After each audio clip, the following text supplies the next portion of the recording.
जय हिंद दोस्तों, मैं कन्हैया कुमार एक बार फिर से आपका जीके प्लान पे स्वागत करता हूं। और देखिए कि हम लोग ज्ञान बिंदु का जो बिहार पुलिस का टेस्ट सीरीज देख रहे हैं लोग। तो इसमें अभी तक हम लोग 9 तक देख लिए हैं लोग, ये 10वां है। तो चलिए स्टार्ट किया जाए। पहला क्वेश्चन पूछा जा रहा है मैथ का। जब किसी संख्या से 35 घटाया जाता है तो वो संख्या घटकर खुद का 80% हो जाता है, तो उस संख्या का 4/5 भाग क्या होगा? तो इसका राइट आंसर डी हो जाएगा 140। यहाँ पे देखिए बना दिया गया है। तो देखिए कि ये x बराबर 35 और x इंटू 80/100 हो जाएगा। फिर इसमें निकाला गया ये, उसके बाद यहाँ पे ये निकाला गया। और देखिए निकालते हुए आपका लास्ट में इतना आ गया। सेकेंड मेथड भी यहाँ पे दिया गया है, तो इससे भी आप बना सकते हैं। 80% बराबर 5/4 हो जाएगा। फिर जब इसमें घटाइएगा तो एक आ जाएगा, इकाई का 35 निकल जाएगा। फिर उसमें गुना कीजिएगा तो उसके बाद 175/4/5।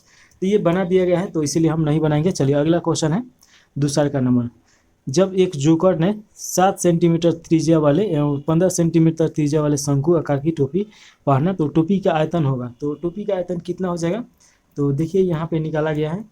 आपका राइट आंसर बी हो जाएगा। और टोपी का आयतन देखिएगा 770 सेंटीमीटर हो जाएगा, तो ये याद रखेगा।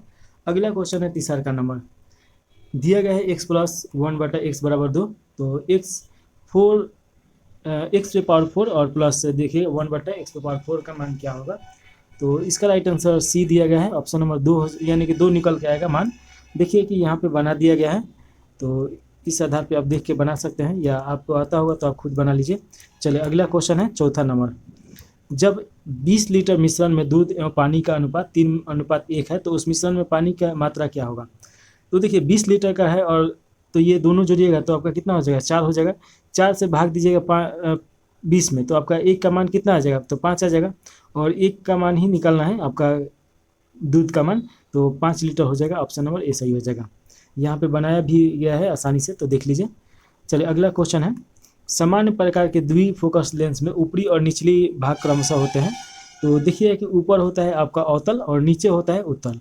इसका कारण क्या है? तो थोड़ा सा समझिए कि देखिए कि दूर के जब वस्तु को देखना होता है तो अवतल का उपयोग किया जाता है, और नज़दीक के वस्तु का उत्तल का उपयोग किया जाता है। तो जैसे आप किताब या पेपर पढ़िएगा तो नज़दीक देखिएगा तो नीचे क्या होना चाहिए? आपका पलक जो होगा नीचे गिरेगा, तो नीचे आपका होना चाहिए उत्तल होना चाहिए। तो ये राइट आंसर ए सही हो जाएगा। चलिए थोड़ा सा पढ़ लिया जाए। ऊपरी भाग दूर की वस्तुओं को देखने के लिए तथा निचली भाग समीप की वस्तुओं को देखने के लिए काम आता है, तो ये याद रखिएगा। द्विफोकस लेंस में जरा दृष्टि दोष के पीड़ित व्यक्तियों के लिए किया जाता है। जरा दृष्टि दोष में निकट और दूर की वस्तु धुंधला दिखाई देता है। आंख में जरा दृष्टि दोष होने का कारण सामंजस्य क्षमता का कम हो जाना। अक्सर ऐसे दोष उम्र ढलने के पश्चात दिखाई देते हैं। अगला क्वेश्चन है छठा नंबर। निम्नलिखित में से कौन सी प्रक्रिया दीर्घ तरंग विकिरण का भाग नहीं है? तो इसका राइट आंसर बी हो जाएगा। बिखरना ये भाग नहीं है, बाकी चालन, संवहन और विकिरण ये सभी दीर्घ तरंग विकिरण का भाग है। तो देखिएगा कि दीर्घ तरंग विकिरण पृथ्वी से उत्सर्जित 3.0 से लेकर 100 माइक्रोकोन के बीच तरंग दैर्घ्य के बीच विद्युत चुंबकीय विकिरण है, और इसका उपयोग वायुमंडलीय तापीय विकिरण के रूप में अंतरिक्ष में किया जाता है। दीर्घ तरंग विकिरण को स्थलीय विकिरण, थर्मल अवरक्त विकिरण या थर्मल विकिरण के रूप में भी जाना जाता है। छठा के बाद 7 नंबर क्वेश्चन देखिए। अच्छा, इसमें दिया गया है, तो देखिए दीर्घ तरंग विकिरण की प्रक्रिया में चालन, संवहन और विकिरण शामिल है। तो सबसे पहले चालन देख लिया जाए। तो देखिए कि जब वस्तु एक दूसरे के संपर्क में आती है तब चालन एक गर्म वस्तु से ठंडी वस्तु में स्थानांतरित हो जाती है। थोड़ा सा अगर हम आपको समझें तो जैसे कि मान लीजिए कि यहाँ पे अगर आग है, अगर ये आग हो गया और यहाँ पे मान लीजिए कि लोहा का एक डंटा लगा दीजिएगा, तो यहाँ धीरे धीरे हीट होगा, और धीरे धीरे ये क्या करेगा? पूरे लोहे को ही, इस छड़ को ही हीट कर देगा। तो ये चालन विधि के द्वारा ही करता है। इसका मतलब क्या हो गया कि ये इसमें बहुत सारे कण से बना है, तो एक कण दूसरा का कण और दूसरा का कण तीसरा का कण, ऐसे ही करते हुए अंतिम छोर तक पहुंचता है लोग। ठोस में उष्णता का स्थानांतरण चालन विधि के द्वारा ही होता है, तो ये याद रखिएगा। संवहन देखिए, संवहन किसी द्रव्यमान और पदार्थ के एक स्थान से दूसरे स्थान तक गति द्वारा ऊष्मा का स्थानांतरण संवहन कहलाता है। संवहन केवल द्रव और गैसों में होता है, ठोस में नहीं होता है। चलिए विकिरण देख लीजिए। विकिरण का मतलब क्या हो जाएगा? सभी वस्तुएं चाहे गर्म हो या ठंडी हो निरंतर ऊर्जा का उत्सर्जन करती है। ठंडी वस्तुओं की तुलना में गर्म वस्तु इकाई क्षेत्र में अधिक ऊर्जा उत्सर्जन करता है लोग। इसके संचरण के लिए माध्यम की आवश्यकता नहीं होती है, तो ये याद रखिएगा।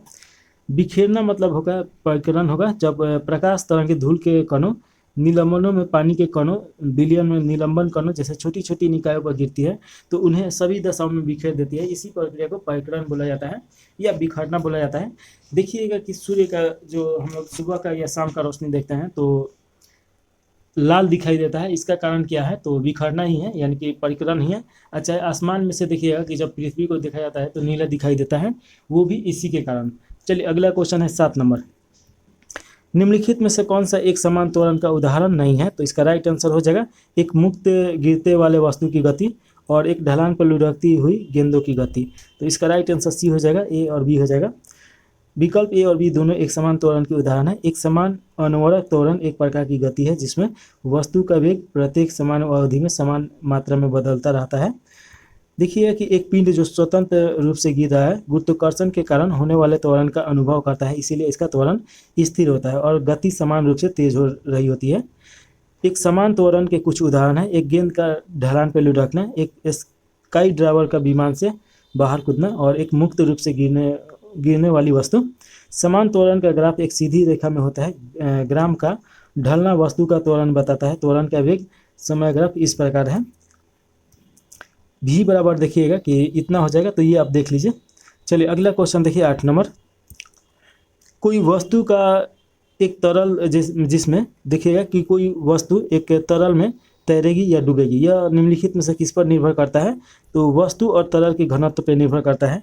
अगर तरल से ज़्यादा घनत्व वस्तु का होगा तो वो डूब जाएगा, अगर उससे कम होगा तो वो ऊपर ही रहेगा। तो ये थोड़ा सा याद रखिएगा, इसी के बारे में यहाँ पे दिया गया है, तो आप पढ़ सकते हैं।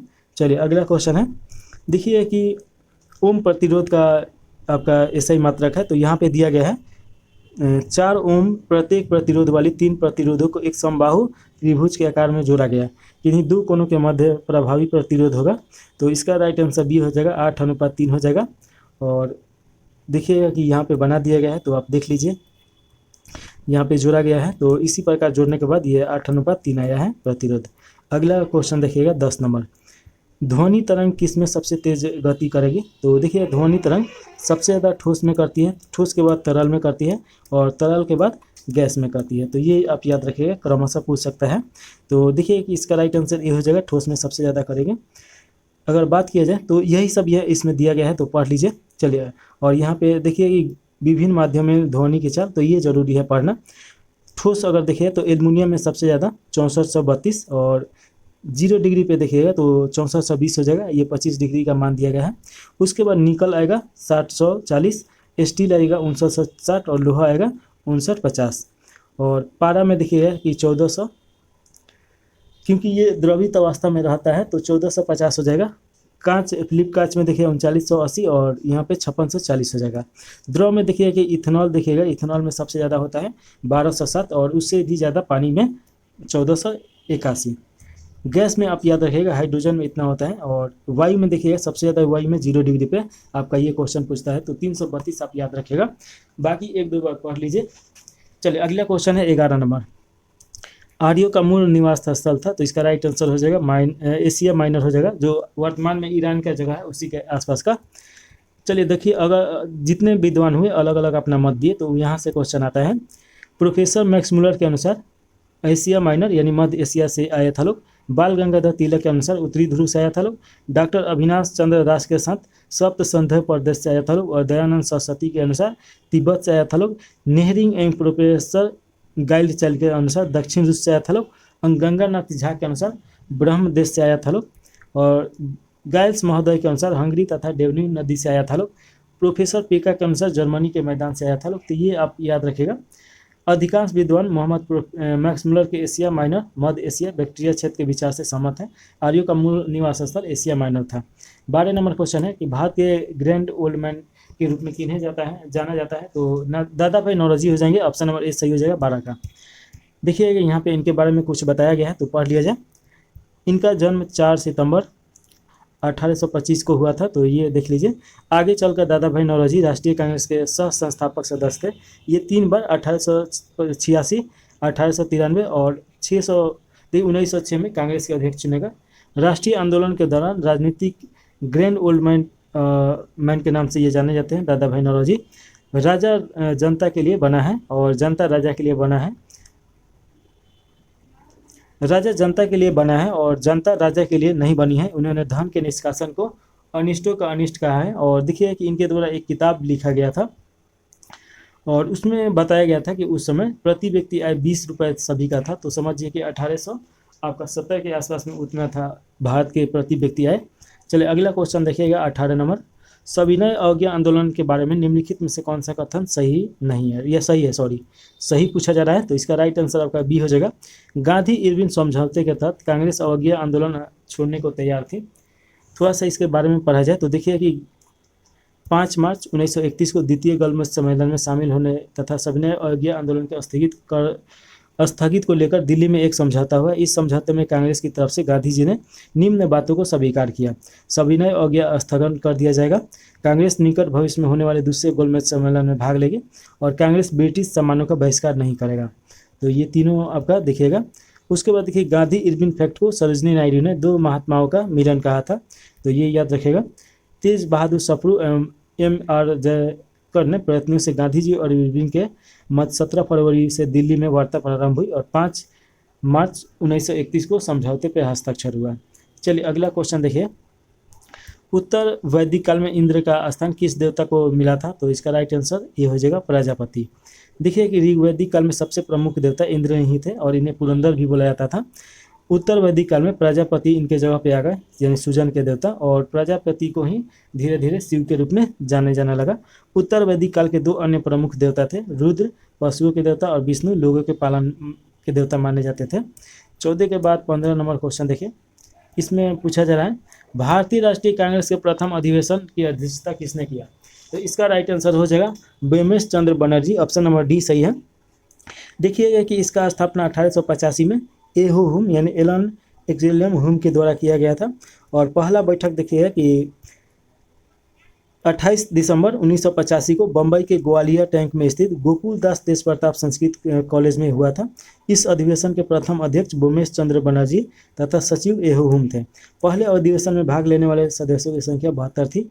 प्रारंभ में इसका नाम भारतीय राष्ट्रीय संघ था, लेकिन बाद में दादा भाई नौरोजी के सुझाव पर इसका नाम बदलकर भारतीय राष्ट्रीय कांग्रेस कर दिया गया। चलिए 16 नंबर क्वेश्चन है। निम्नलिखित में से कौन सही सुमेलित नहीं है? तो इसका राइट आंसर बी हो जाएगा। जमात खाना मस्जिद बलबन के द्वारा बनाया गया, ये आपका गलत है, बाकी सभी सही है। अलाई दरवाज़ा अलाउद्दीन खिलजी हो जाएगा। कुतुब मीनार इल्तुतमिश और हिसार फिरोज शाह तुगलक।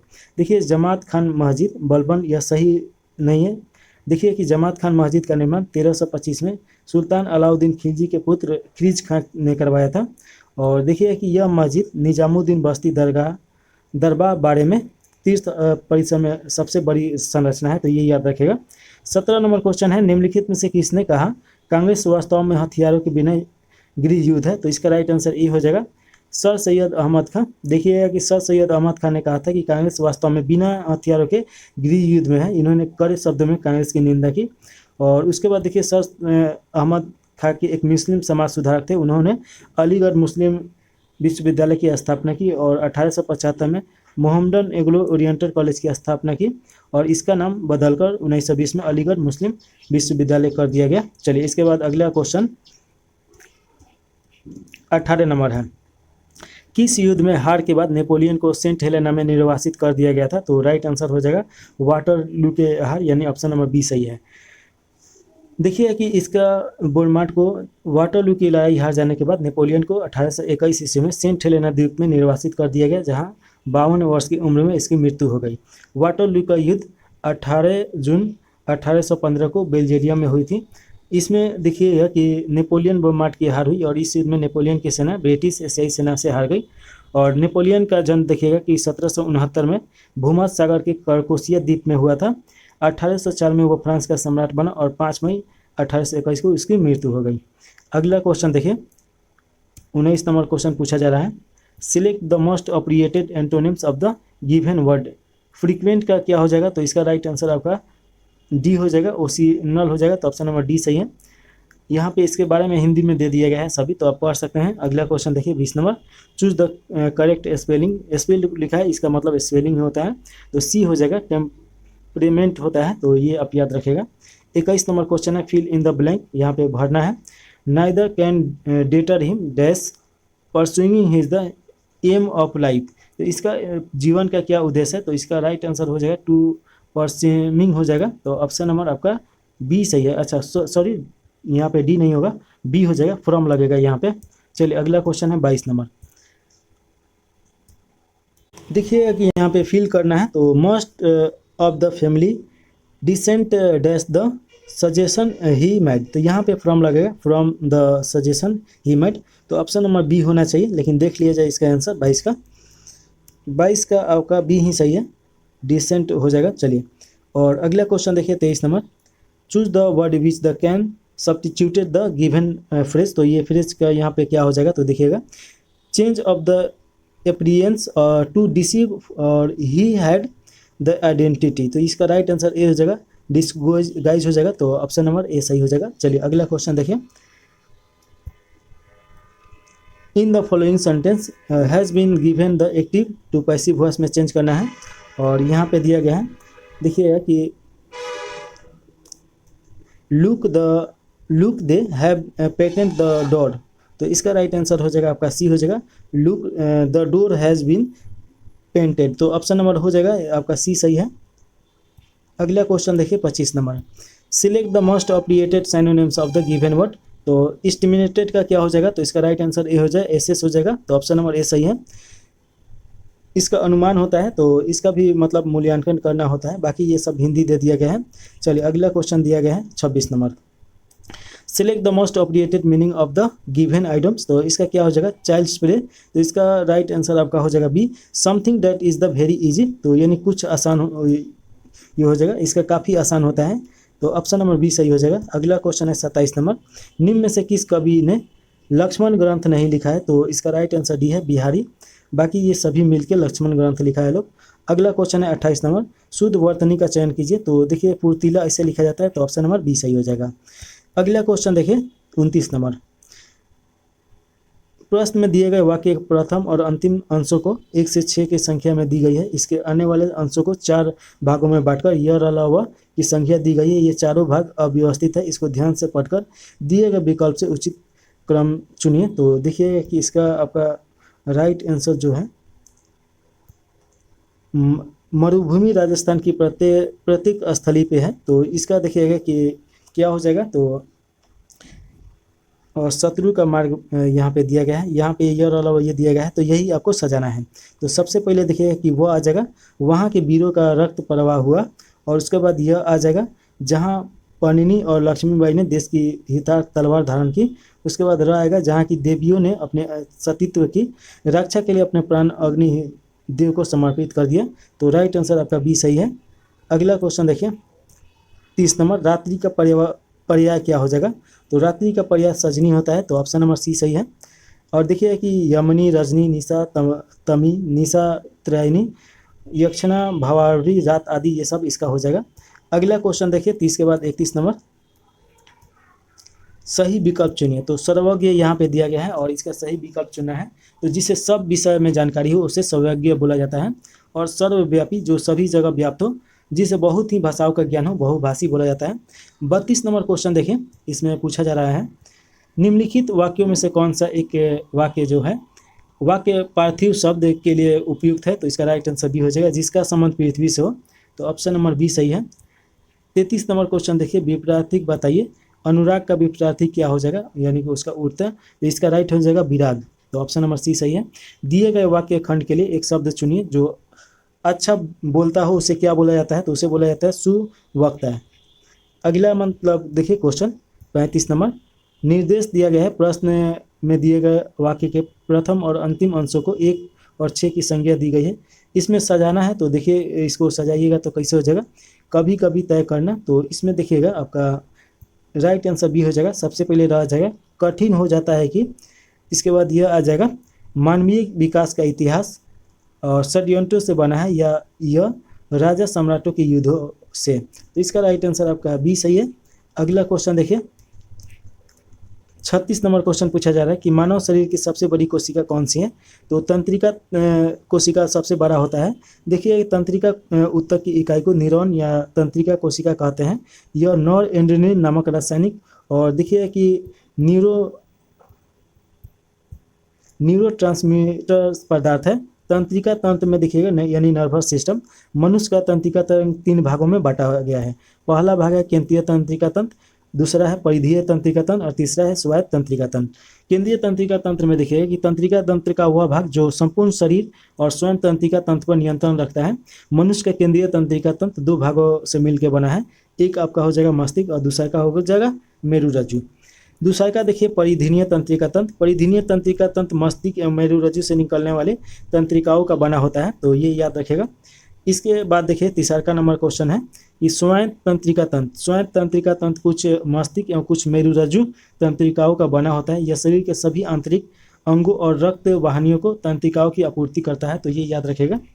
अगला क्वेश्चन है 37 नंबर, वायु जनित रोग है। तो वायु जनित रोग देखिए कि तपेदिक, डिप्थीरिया और निमोनिया, तीनों का तीनों हो जाएगा, ऑप्शन नंबर डी सही हो जाएगा। अगला क्वेश्चन है मानो या ना मानो, आपके नाखून, बाल और त्वचा समान पदार्थ से बने होते हैं। यह जानवरों के खुरों में भी है।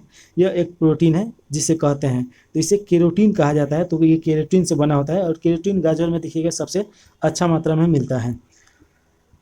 थोड़ा सा इसके बारे में पढ़ा जाए तो ग्लाइकोजन के बारे में पढ़ लीजिए। कार्बोहाइड्रेट उपचार के अंतर्गत यकृत रक्त के ग्लूकोज वाले भाग को ग्लाइकोजन के में परिवर्तन कर देता है और संचित पोषक तत्वों के रूप में यकृत कोशिका में संचित कर देता है। ग्लूकोज की आवश्यकता होने पर यकृत संचित ग्लाइकोजन को खंडित कर ग्लूकोज में परिवर्तन कर देता है।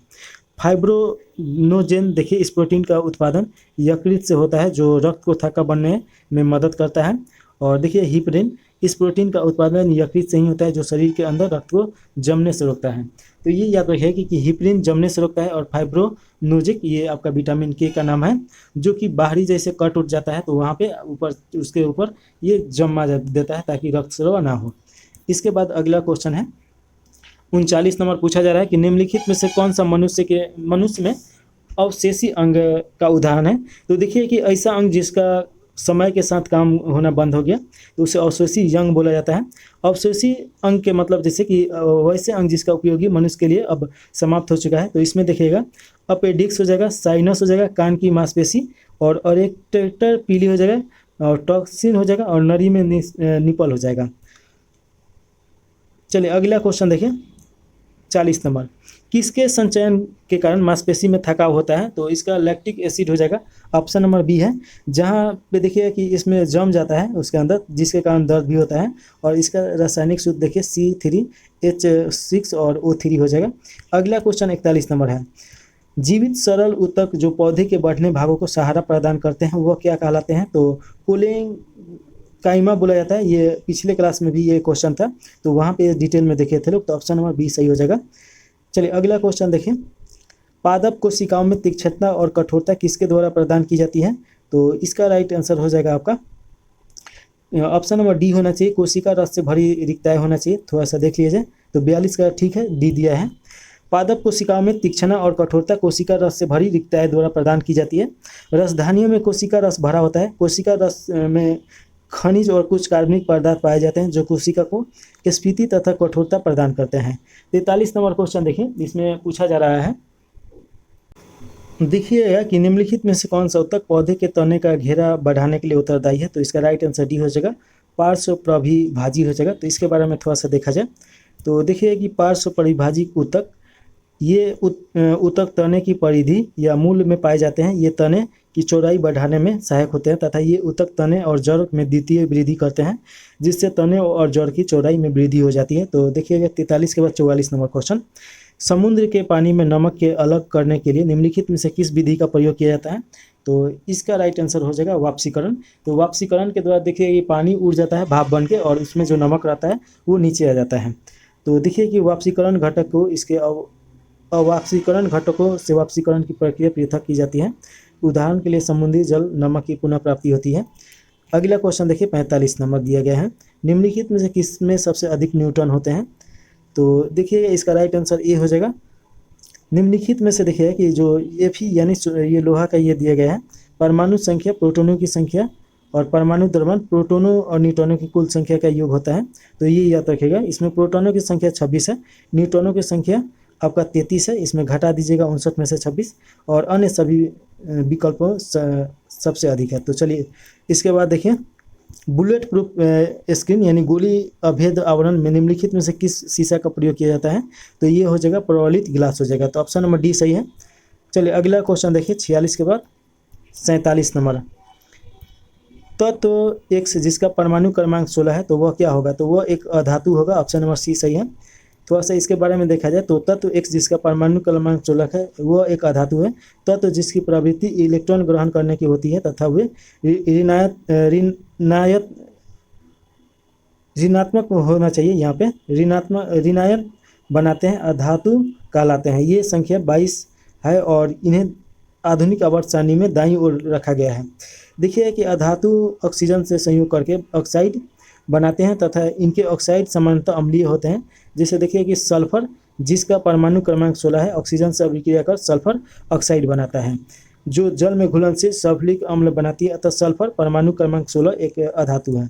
अगला क्वेश्चन 16 नंबर है।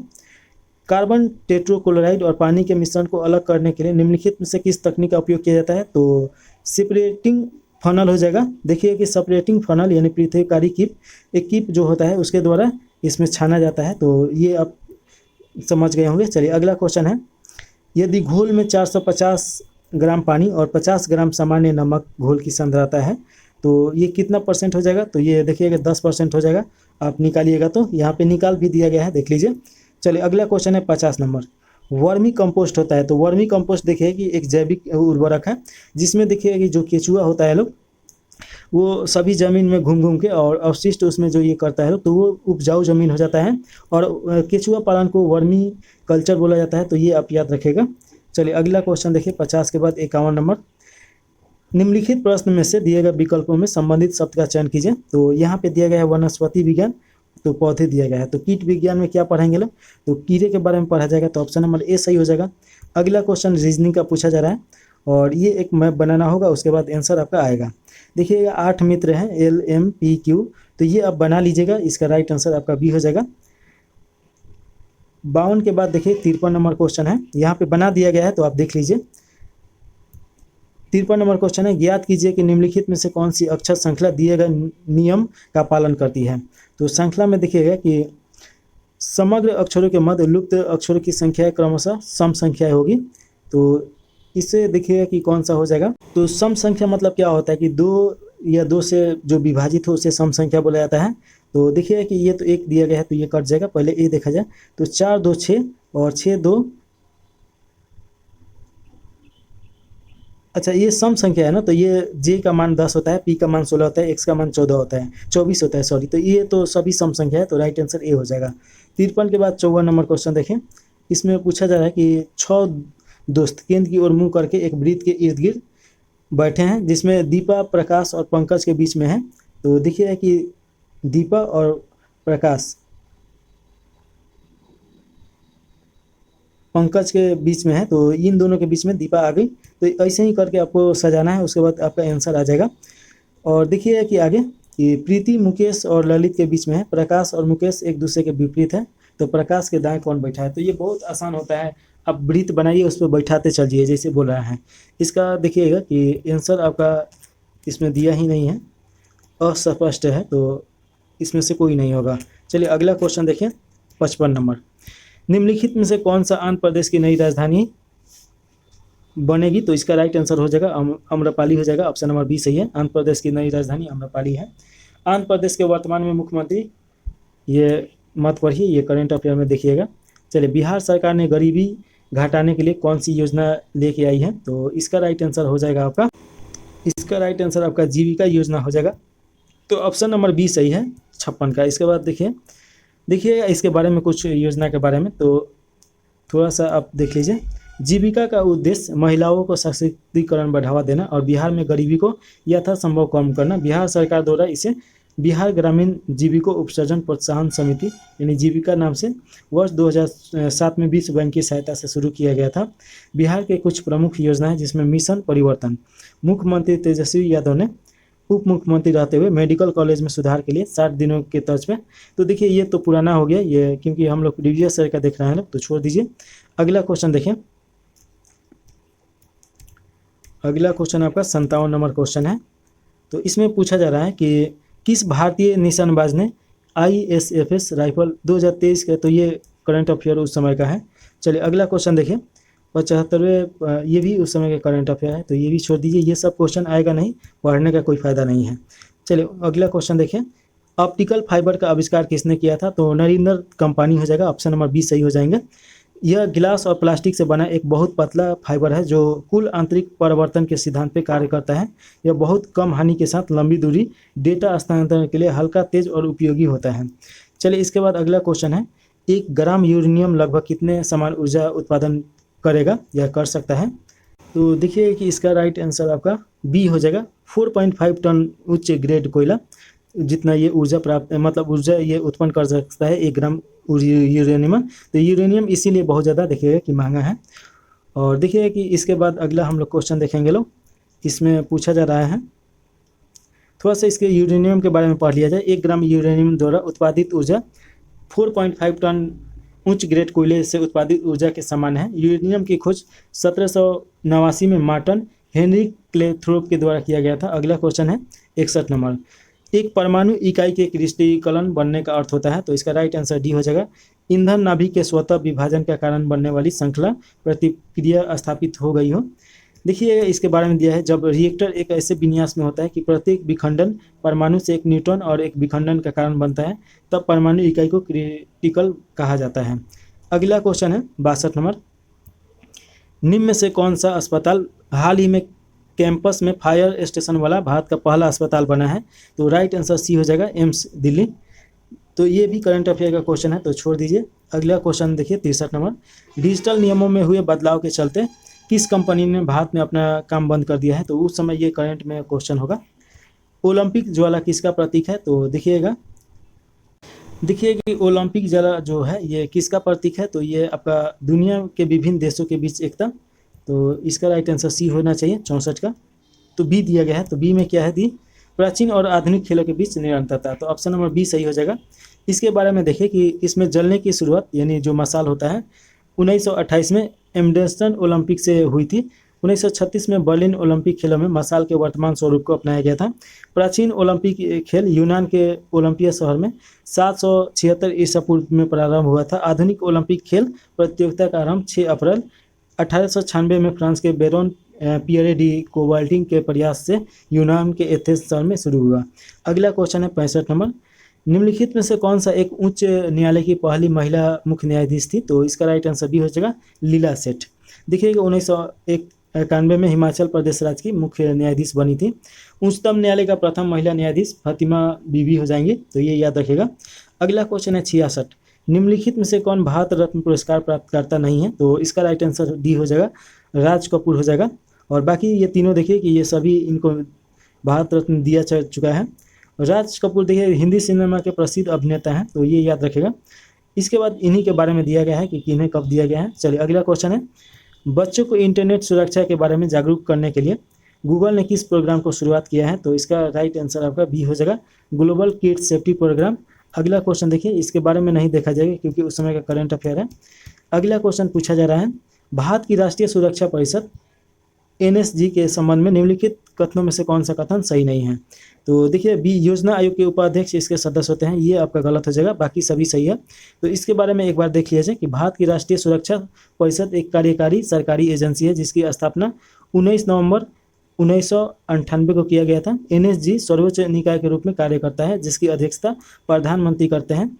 गृह, रक्षा, वित्त और विदेश मंत्री इसके सदस्य होते हैं। यह 3 स्तरीय संगठन है। इसमें देखिए रणनीतिक नीति समूह, राष्ट्रीय सुरक्षा सलाहकार बोर्ड, राष्ट्रीय सुरक्षा परिषद सचिवालय हो जाएगा।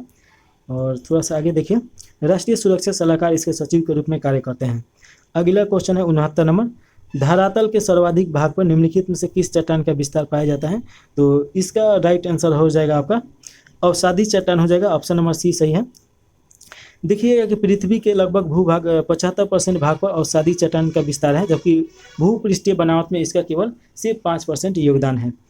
आगे देखिएगा कि दिया गया है, गर्म एवं शुष्क प्रदेशों में वायु के द्वारा लाए गए धूल और मिट्टी से भी अवसादी चट्टान का निर्माण होता है और इसे लोएस के नाम से जाना जाता है। तो ये याद रखिएगा, अवसादी चट्टान का नाम अवसाद ढोने वाले कारकों और उनके जमाव के संदर्भ में रखा गया है, जैसे नदीकृत अवसादी चट्टान, झील, सरोवर आदि चट्टानें और हिमांकित और सादीन चट्टानें हो जाएगा। अगला क्वेश्चन 70 नंबर है, निम्नलिखित में से किस महाद्वीप को मानव घर के रूप में जाना जाता है? तो देखिए कि अफ्रीका में सबसे पहले मानव का उत्पन्न हुआ था, तो इसी को बोलना चाहिए। तो देखिएगा कि इसका राइट आंसर ए हो जाएगा। सॉरी, तो थोड़ा सा हम आपको बता दें कि एशिया हो जाएगा इसका राइट आंसर ए। और अफ्रीका से अगर बताएं तो अफ्रीका देखिए कि सबसे पहले मानव का जो साक्ष्य मिला है अफ्रीका में ही मिला है, तो ये आप याद रखिएगा। चलिए अगला क्वेश्चन देखिए, इसमें अगर देखिएगा कि अफ्रीका को अंध महाद्वीप और यूरोप को न्यू वर्ल्ड के नाम से और ऑस्ट्रेलिया को देखिए प्यासी भूमि के नाम से जाना जाता है। अगला क्वेश्चन है 70 नंबर के बाद। चलिए यहाँ पे दिया गया है तो थोड़ा सा पढ़ लिया जाए। कुछ सबसे प्राचीन मानव सभ्यताओं का जन्म इसी महाद्वीप में हुआ था, जैसे सुमेरियन सभ्यता, सिंधु घाटी सभ्यता, चीनी इत्यादि सभ्यता। चीन और भारत विश्व के सर्वाधिक जनसंख्या वाले एशिया के दो देश हैं। एशिया में वैश्विक जनसंख्या का लगभग 60% आबादी निवास करता है पूरे विश्व में। पूरे विश्व की जनसंख्या का 60% आबादी सिर्फ एशिया में है। पृथ्वी का सबसे बड़ा महाद्वीप एशिया है, जो विश्व के लगभग 30% क्षेत्र में फैला है। इसका क्षेत्रफल देखिएगा कि इकाई, दहाई, सैकड़ा, हजार, 10,000, लाख, 4,45,79,000 वर्ग किलोमीटर हो जाएगा। एशिया के दक्षिण में हिंद महासागर है, उत्तर में अटलांटिक महासागर, पूर्व में प्रशांत महासागर और पश्चिम में यूराल पर्वत, कैस्पियन सागर, काला सागर और भूमध्य सागर और यूरोप की सीमा बनाती है। लाल सागर और सुएज सागर एशिया को अफ्रीका से अलग करता है, तो ये याद रखिएगा। चलिए अगला क्वेश्चन देखिए, 71 नंबर क्वेश्चन पूछा जा रहा है कि निम्न में से कौन सा ज्वालामुखी 10,000 धुआंओं की घाटी के नाम से जाना जाता है? तो राइट आंसर सी हो जाएगा, कटमई हो जाएगा। और थोड़ा सा इसके बारे में देखा जाए कि धुआंरे ज्वालामुखी क्रिया के अंतिम अवस्था के प्रतीक है। इनसे देखिएगा गैस और जलवाष्प से निकला करते हैं। गंधक युक्त धुआंओं को सुल्फातरा कहा जाता है। ईरान का को सुल्तान धुआरा तथा न्यूजीलैंड की प्लेटी खाड़ी में स्थित व्हाइट द्वीप का धुआरा भी प्रसिद्ध है, तो ये सभी आप याद रखिएगा। अगला क्वेश्चन है 72 नंबर।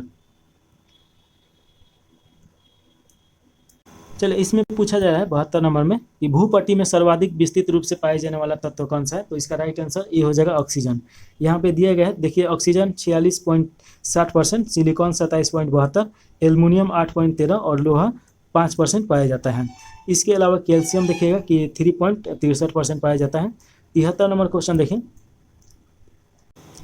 इसमें पूछा जा रहा है कि निम्नलिखित में से कौन सी पर्यावरण क्षति बहुउद्देशीय परियोजना के कारण नहीं हुआ? तो ये ज्वालामुखी गतिविधियां हो जाएगा। बाकी भूकंप, पानी के अत्यधिक प्रयोग से दूषित और जल जनित रोग, ये तीनों आपका जब बहुउद्देशीय परियोजना बनता है तो वहाँ पे ये घटना घटता है। लेकिन ज्वालामुखी गतिविधियाँ ये लाखों करोड़ों वर्ष में घटता है। चलिए 73 का थोड़ा सा पढ़ लिया जाए, तो ये उसी के बारे में दिया गया है, तो आप पढ़ सकते हैं। अगला क्वेश्चन है 74 नंबर।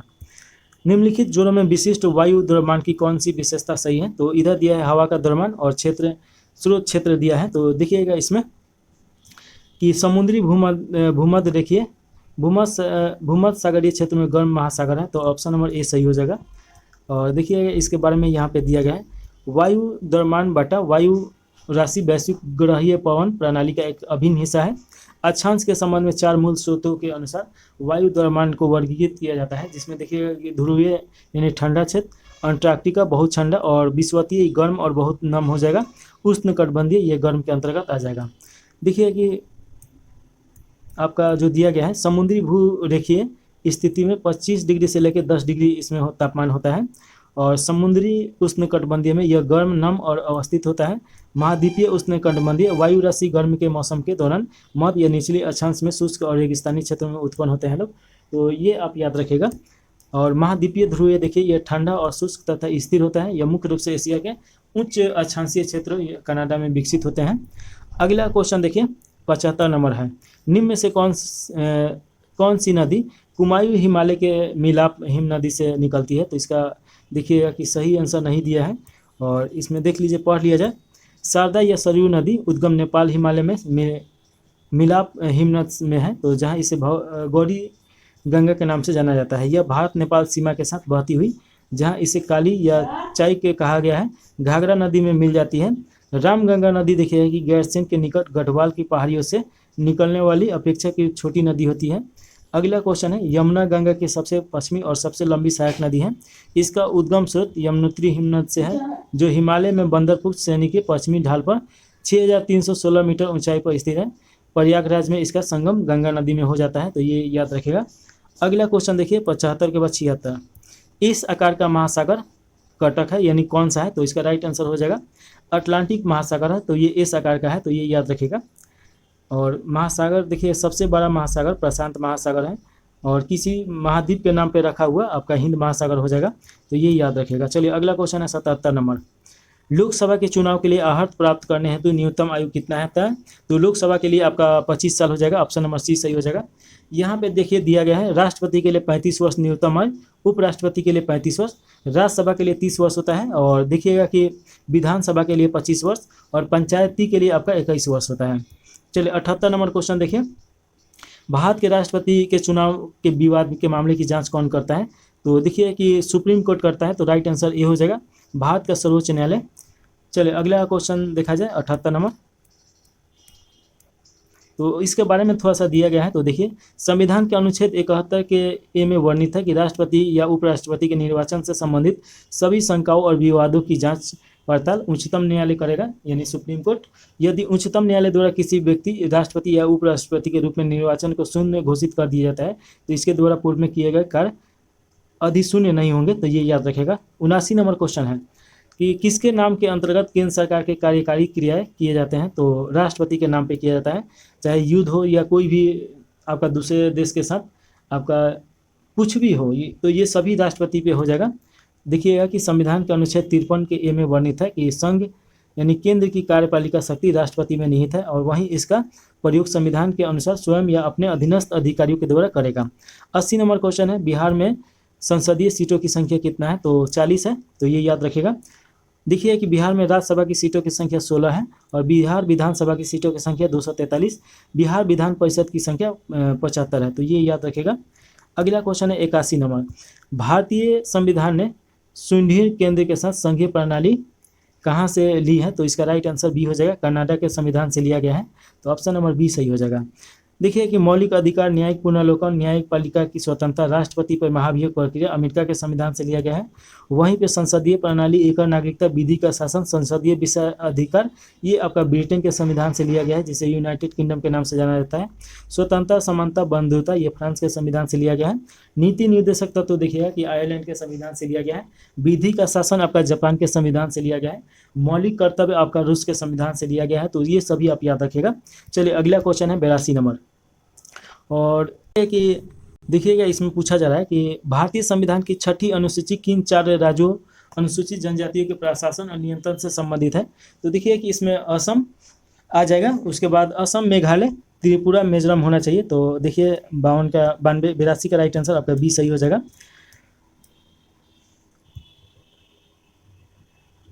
भाग 10 या अनुच्छेद 244 में अनुसूचित क्षेत्र और जनजाति क्षेत्र को नामित किया गया है, जिसमें प्रशासन की विशेष व्यवस्था का परिकल्पना किया गया है, तो ये आप थोड़ा सा याद रखिएगा। इसमें 4 राज्य जो आता है लोग, असम, मेघालय, त्रिपुरा, मिजोरम आता है लोग, तो ये भी आपको पता होना चाहिए। चलिए 83 नंबर क्वेश्चन है, भारतीय संविधान में संयुक्त सूची किसके संविधान से ली गई है? तो इसका राइट आंसर डी हो जाएगा, ऑस्ट्रेलिया के संविधान से। भारतीय संविधान में संयुक्त सूची, समवर्ती सूची ऑस्ट्रेलिया के संविधान से ली गई है। भारतीय संविधान के 7वीं अनुसूची 3 सूचियों का वर्णन है, जिसमें संघ सूची, राज्य सूची और समवर्ती सूची आ जाएगा। 84 नंबर क्वेश्चन देखिए कि भारत में कितने उच्च न्यायालयों का एक से अधिक राज्यों पर केंद्र शासित अधिकार है? तो देखिए कि इसमें आ जाएगा आपका 3 आ जाएगा, जिसमें देखिए गुवाहाटी उच्च न्यायालय, इसमें देखिए कि क्षेत्र अधिकार है असम, अरुणाचल प्रदेश, नागालैंड और मिजोरम हो जाएगा।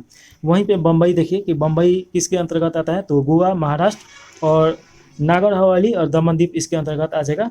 पंजाब और हरियाणा उच्च न्यायालय में देखिएगा कि इसका जो अधिकार है चंडीगढ़ केंद्र शासित प्रदेश है, और भारत के 7 उच्च न्यायालयों का अधिकार क्षेत्र 1 से अधिक राज्यों या केंद्र शासित प्रदेश में विस्तृत है, जिसमें देखिएगा कि कलकत्ता उच्च न्यायालय, पश्चिम बंगाल और अंडमान निकोबार इसमें आता है, मद्रास उच्च न्यायालय, तमिलनाडु और पांडुचेरी, जम्मू और कश्मीर में देखिएगा कि जम्मू और कश्मीर और लद्दाख हो जाएगा। केरल में देखिएगा कि केरल और लक्षद्वीप हो जाएगा। इसके बाद 85 नंबर क्वेश्चन देखिए, इसमें पूछा जा रहा है भारत के संपूर्ण क्षेत्र में स्वतंत्र रूप से आने जाने का अधिकार भारत के संविधान के डैश के अंतर्गत एक मौलिक अधिकार है, तो इसका राइट आंसर हो जाएगा 19 के 1। देखिए कि इसमें स्वतंत्रता का अधिकार दिया गया। भारत के संपूर्ण क्षेत्र में स्वतंत्र रूप से आने जाने का अधिकार भारत के संविधान के अनुच्छेद 19 के क में दिया गया है, तो ये याद रखिएगा। और ये मौलिक अधिकार के अंतर्गत आएगा। मौलिक अधिकार जानते ही हैं कि अमेरिका के संविधान से लिया गया है। आर्टिकल आपका 12 से 35 इसके अंतर्गत आता है, तो ये याद रखिएगा। मौलिक अधिकार के संरक्षण के लिए सुप्रीम कोर्ट को दायित्व दिया गया है, जो आर्टिकल 32 के द्वारा ये रीट जारी करके करता है। चलिए 85 के बाद 86 नंबर क्वेश्चन देखिए। इसमें पूछा जा रहा है, भारतीय संविधान के किस अनुच्छेद में कानून की नियत प्रक्रिया का सिद्धांत सम्मिलित है? तो राइट आंसर सी हो जाएगा। ऑप्शन नंबर सी सही है, अनुच्छेद 21 हो जाएगा। देखिए कि जीवन से संबंधित जितना इसमें आता है सभी इसी के अंतर्गत आ जाएगा। अनुच्छेद 21 में घोषणा की गई है कि किसी व्यक्ति को उसके प्राण दैहिक स्वतंत्रता से विधि द्वारा प्रतिस्थापित प्रक्रिया के अनुसार ही वंचित किया जाएगा, अन्यथा नहीं। इसके बाद देखिए 87 नंबर क्वेश्चन है, राष्ट्रीय आय सामान्य है, तो राष्ट्रीय आय कारक लागत पर शुद्ध राष्ट्रीय उत्पाद, ये ऑप्शन नंबर डी हो जाएगा। तो देखिए कि इसके बारे में डिटेल में पढ़ने के बाद ही समझ में आता है, तो इसीलिए हम देखिए अगला क्वेश्चन जो हम लोग का देखना है 88 नंबर। भारत ने मिश्रित अर्थव्यवस्था को चुना, तो कब चुना? तो देखिएगा दूसरी पंचवर्षीय योजना। मिश्रित अर्थव्यवस्था का मतलब क्या होता है? इसमें आपका निजी और सरकारी दोनों का सामंजस्य होता है, तो ये याद रखेगा। देश की पहली औद्योगिक नीति की घोषणा डॉक्टर श्यामा प्रसाद मुखर्जी के द्वारा 6 अप्रैल 1948 को की गई थी। और इसमें और देखिए कि इस नीति में सार्वजनिक क्षेत्र और निजी क्षेत्र दोनों के महत्व को स्वीकार किया गया और देश में मिश्रित अर्थव्यवस्था नियंत्रित अर्थव्यवस्था की नींव रखी गई। अतः स्पष्ट है कि 1948 में औद्योगिक क्रांति नीति में मिश्रित अर्थव्यवस्था को चुना गया, तो राइट आंसर आपका सी सही हो जाएगा। चलिए अगला क्वेश्चन देखिए 89 नंबर। भारत में सर्वाधिक राजस्व प्राप्त होता है, तो कहाँ से होता है? तो प्रत्यक्ष कर से प्राप्त होता है। वर्तमान में भारत में सर्वाधिक राजस्व कर प्रत्यक्ष कर हो जाएगा। प्रत्यक्ष कर में देखिए निगम कर, आयकर, धन पे कर हो जाएगा। जो कर ऐसा कर होता है जो डायरेक्ट हम सरकार को देते हैं उसे प्रत्यक्ष कर बोला जाता है, और ऐसा कर जो हम किसी सामान पे खरीदते हैं और उस पर कर देते हैं तो वो अप्रत्यक्ष कर हो जाएगा। देखिए 90 नंबर क्वेश्चन है, सार्वजनिक वस्तु का क्या अर्थ है? तो इसका राइट आंसर बी हो जाएगा। एक वस्तु जिसका लाभ अविभाज्य रूप से पूरे समुदाय को लाभ पहुंचाता है, तो ये याद रखिएगा। जैसे आपका नदी हो जाएगा, नहर हो जाएगा, ये सब आपका हो जाएगा, या सरकार जो भी संरचना बनाया है, फील्ड हो जाएगा, ये सब, तो ये आप याद रखिएगा। उसी के बारे में इसमें दिया गया है। चलिए अगला क्वेश्चन 91 नंबर है, निम्नलिखित में से कौन सा मानव विकास सूचकांक का एक घटक नहीं है? तो देखिएगा कि इसमें थोड़ा सा पढ़िए लिया जाए, स्टार लगा दिया गया है। मानव विकास सूचकांक का प्रतिपादन 1990 में अर्थशास्त्री महमूद उल हक पाकिस्तान के और अमर्त्य सेन भारत के ये दोनों मिलकर किए थे। भारत विकास सूचकांक एक सांख्यिकी सूचकांक है जिसमें निम्न घटक शामिल होते हैं। इसमें देखिएगा जो मानव विकास सूचकांक के अंतर्गत आएगा, जन्म के समय जीवन प्रत्याशा यानी कि कितना दिन आदमी जी सकता है, 1 लाख पे ये गिना जाता है। शिक्षा या ज्ञान की पहुंच, और देखिए कि स्कूली शिक्षा के अपेक्षित वर्ष और औसत वर्ष। प्रति व्यक्ति आय, संयुक्त राष्ट्र द्वारा पहला मानव विकास सूचकांक 1990 में जारी किया गया। प्रत्येक वर्ष इसे संयुक्त राष्ट्र विकास कार्यक्रम द्वारा यानी UNDP के द्वारा प्रकाशित किया जाता है। अगला क्वेश्चन है 92 नंबर, भारत में वाणिज्य बैंक प्रणाली है। तो देखिए कि वाणिज्य बैंक प्रणाली मिश्रित बैंक, शाखा बैंक, यूनिट बैंक, इसमें देखिए इसमें आपका वाणिज्य बैंक कौन हो जाएगा? ये आ जाना चाहिए, मिश्रित बैंकिंग हो जाएगा, तो राइट आंसर ये सही हो जाएगा 92 का। देखिए अगर यहाँ पे थोड़ा सा दिया गया है, पढ़ा जाए। मिश्रित बैंक का मतलब क्या होता है? मिश्रित बैंक एक ऐसा दृष्टिकोण है जहाँ वाणिज्यिक और औद्योगिक दोनों तरह की बैंकिंग करते हैं। वाणिज्य बैंक इंडस्ट्री तथा बिजनेस को लंबे अवधि के लिए ऋण देता है। अगला क्वेश्चन 93 नंबर पूछा जा रहा है, निम्नलिखित में से कौन सा कृषि मूल्य समर्थन कार्यक्रम का एक उदाहरण है? तो राइट आंसर बी हो जाएगा, प्राइस फ्लोर। थोड़ा सा देखा जाए प्राइस फ्लोर क्या होता है, तो देखिएगा वह तंत्र जिसके द्वारा किसी वस्तु की कीमत को एक निश्चित स्तर से नीचे गिरने से रोका जाता है। भारत में न्यूनतम समर्थन मूल्य यानी MSP प्राइस फ्लोर पर आधारित है। कृषि लागत और मूल्य आयोग द्वारा 23 फसलों के लिए न्यूनतम समर्थन मूल्य को सिफारिश की जाती है। देखिए केंद्र सरकार की आर्थिक मामलों की मंत्रिमंडलीय समिति कृषि लागत और मूल्य आयोग द्वारा की गई सिफारिशों पर अंतिम निर्णय होता है। 94 नंबर क्वेश्चन है कि केंद्रीय बजट के संपर्क में निम्नलिखित में से कौन सा गैर योजना व्यय के अंतर्गत आता है?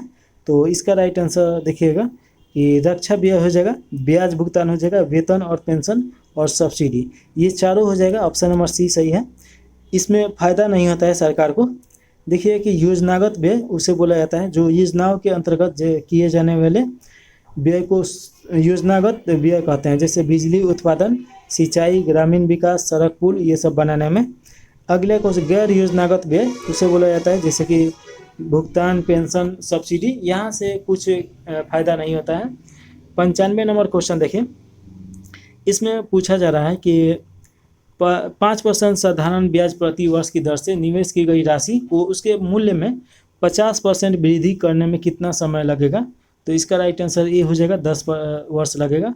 यहाँ पे बना दिया गया है, तो आप देख लीजिए। चलिए अगला क्वेश्चन है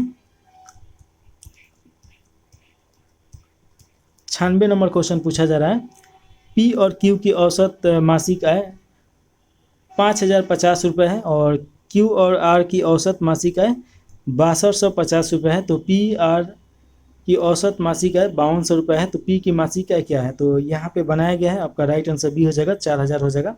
यहाँ पे देखिए सभी को आसानी से निकाल के एक एक चीज़ समझा के बनाया गया है।